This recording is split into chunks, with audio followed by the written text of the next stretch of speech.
What's up guys, if you are getting the insufficient VRAM error in Battlefield 6, there are a couple of reliable things you can try to fix it. This usually happens not cause your GPU lacks VRAM, but cause the system isn't allocating it properly to the game. Let's start with NVIDIA users.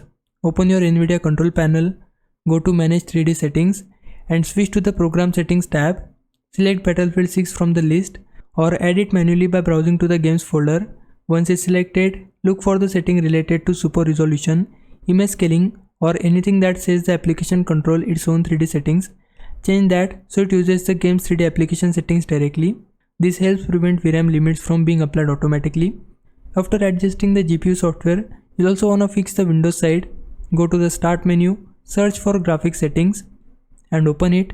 Add Battlefield 6 to the list if it is not already there. Once it shows up, click Options and set it to High Performance.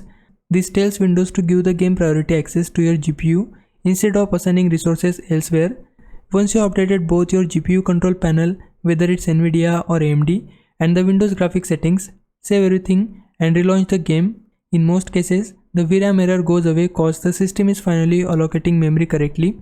Try this out and you should be back in Battlefield 6 without that error interrupting your gameplay. Now if it was a big help, can you like this video and subscribe my channel. For now, thanks for watching. Bye bye.